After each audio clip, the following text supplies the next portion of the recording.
laissez-moi vous dire ceci, ce n'est pas clair pour plusieurs. Mais le fait que tu aies confessé Jésus-Christ comme Seigneur et Sauveur ne veut pas dire que l'enfer n'existe plus. On en parle rarement parce que ce n'est pas la chose clé. On doit amener des personnes à aimer Dieu. On doit amener des personnes à servir Dieu par amour. Mais on ne doit pas aussi oublier qu'il y a un autre endroit en dehors du ciel. Il n'y a pas que le ciel qui existe. Servir Dieu dans l'iniquité peut nous amener à rater le ciel à la fin. Non seulement ça diminue l'impact, mais même après la mort, il y a des conséquences de vivre dans l'iniquité étant enfant de Dieu. Il y a des conséquences de vivre dans l'iniquité étant enfant de Dieu. Et je répète, c'est le plus gros problème de notre génération. C'est le plus gros problème de notre génération. Plusieurs qui viennent à Christ, mais qui restent comme des personnes dans le monde. C'est le problème principal de notre génération. Et en ce jour, Dieu nous appelle à changer cela. On va voir quelques conséquences d'après-vie de servir Dieu dans l'iniquité. Hébreux chapitre 9, verset 27. Et comme il est réservé aux hommes de mourir une seule fois, après quoi viendra le jugement. Livanonte et fradosus. Il y a un jugement après la mort. Ce n'est pas une suggestion, ce n'est pas une probabilité, c'est un fait.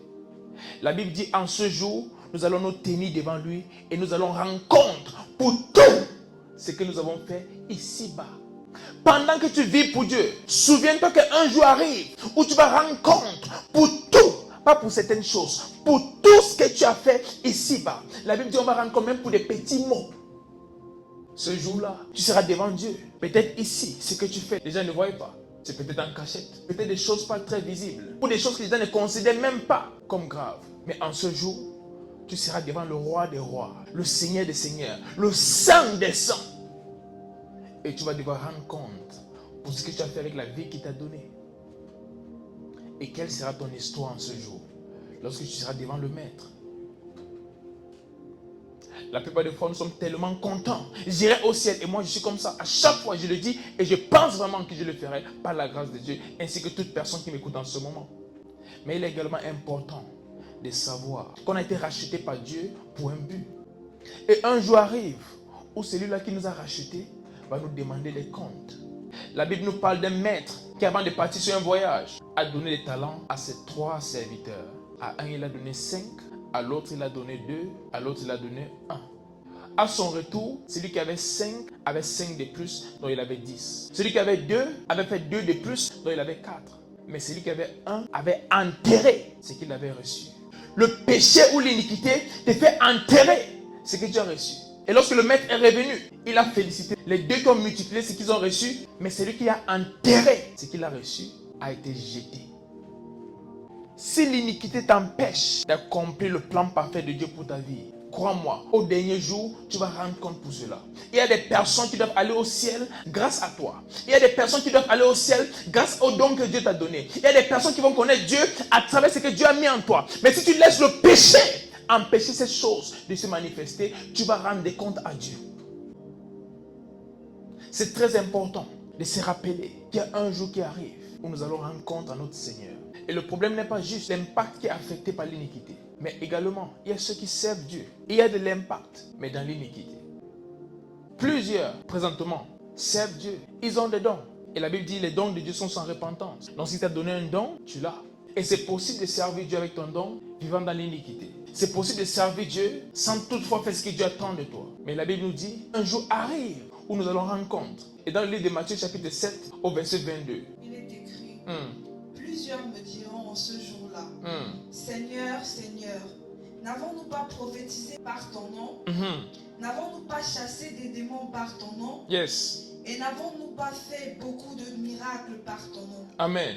Et le verset 23. Verset 23. Alors je leur dirai ouvertement. Alors je les dirai ouvertement. Je ne vous ai jamais connus. Oh my God. Retirez-vous de moi, vous qui commettez l'iniquité.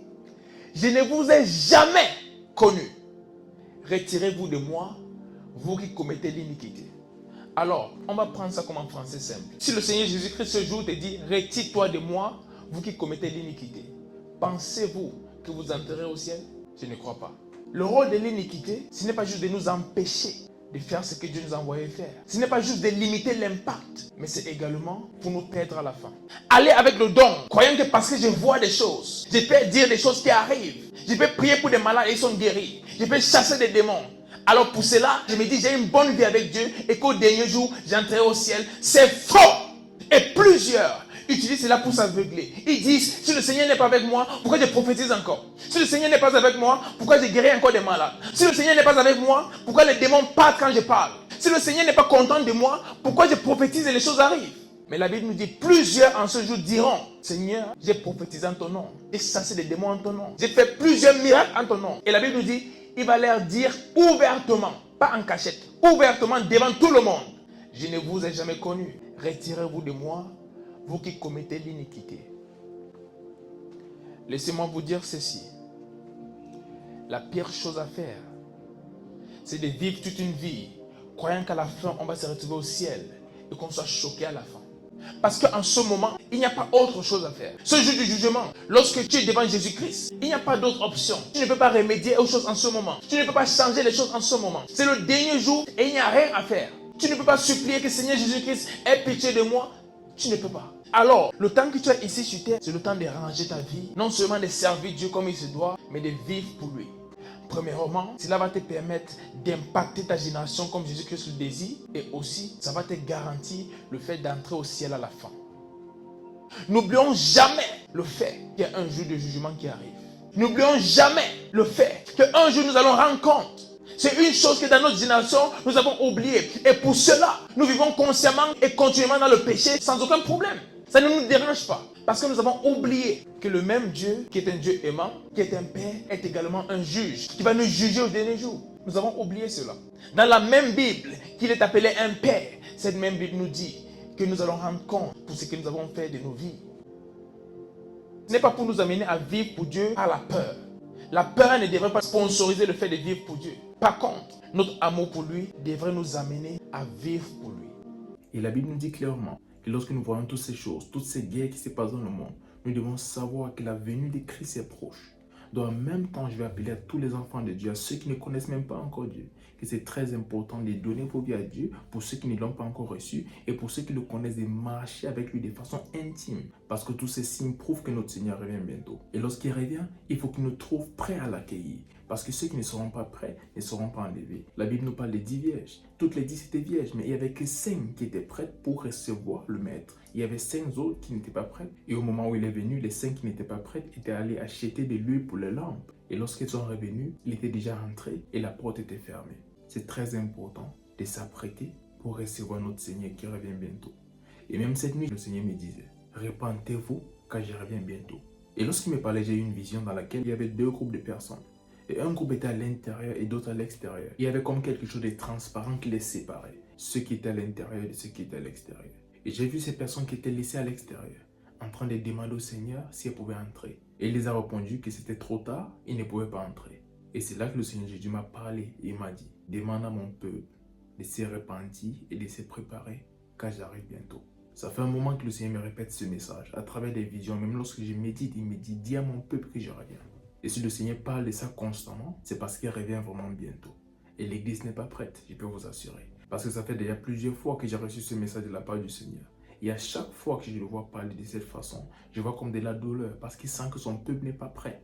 On est peut-être plusieurs à l'église, mais ce n'est pas tous qui sont prêts pour aller au ciel. Et s'il revient maintenant, il y a plusieurs personnes qui sont même à l'église qui n'iront pas au ciel. N'en parlons pas de ceux qui sont encore dans le monde. Eux tous, ils seront perdus. Mais la Bible a dit avant qu'ils ne rentrent, la connaissance de sa gloire va envahir le monde. Mais ce n'est pas encore le cas de nos jours. Et en plus de ça, même à l'église, la connaissance de sa gloire n'est pas connue par tous. Cela est une preuve que nous ne sommes pas encore prêts. Il est très important qu'on s'apprête parce que notre Seigneur Jésus-Christ revient bientôt. Préparez-vous parce que nous sommes dans le temps de la fin.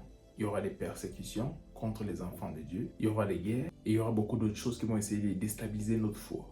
Mais c'est à nous d'être focus sur Christ et de ne pas se laisser être distrait par tout ce qui se passe. Parce que la distraction peut aussi nous amener à perdre de vue notre but.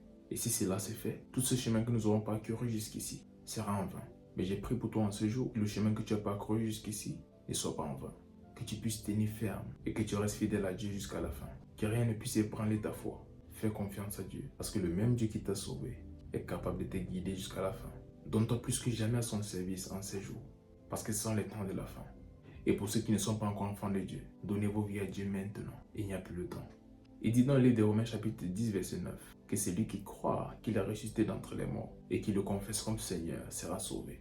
Et en ce moment, si tu n'as pas encore donné ta vie à Christ, je t'invite à prendre cette décision dès cette seconde afin de devenir enfant de Dieu et de vivre pour lui tous les jours de ta vie. Si tu prends cette décision, alors tu seras sûr que lorsqu'il revient à n'importe quel moment, tu iras au ciel avec lui. Si tu prends cette décision, répète juste après moi. Et pendant que tu répètes cela, crois-le vraiment dans ton cœur et tu seras sauvé à partir de ce jour. Dis Seigneur Jésus, merci pour ma vie. Merci pour tes projets pour moi. Je reconnais que je suis pécheur. Mais par le prix que tu as payé sur la croix, avec ton sang, tu m'as racheté. Je crois dans mon cœur que tu es ressuscité. Et en ce jour, je te confesse, Seigneur et Sauveur de ma vie. Et par la foi, je reçois le don de la vie éternelle. Merci Seigneur, car je suis né de nouveau. Je suis ton enfant. Les choses anciennes sont passées. Et voici toutes choses sont devenues nouvelles. Par ta grâce, je vivrai pour toi tous les jours de ma vie.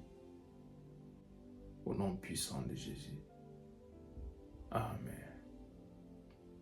Félicitations. Si tu as fait cette prière, dès cet instant, tu es un enfant de Dieu. Cherche une bonne église dans ta ville et va y persévérer afin qu'il t'apprenne les voies de Dieu et la parole de Dieu. Marche intimement avec Dieu. À partir de ce jour, prends du temps quotidiennement pour lire ta Bible et pour prier. Et je prie que le Seigneur te fortifie, même dans ta marche avec lui, et que son Saint-Esprit t'habite et qu'il te guide, qu'il te remplisse et qu'il t'aide à accomplir la volonté de Dieu pour ta vie. Et surtout qu'il t'aide à demeurer ferme jusqu'au dernier jour, lorsque le Seigneur Jésus-Christ va revenir pour prendre les siens. Au nom puissant de Jésus-Christ. Amen. Que Dieu vous bénisse. C'était le prophète Samuel Fomba. Shalom.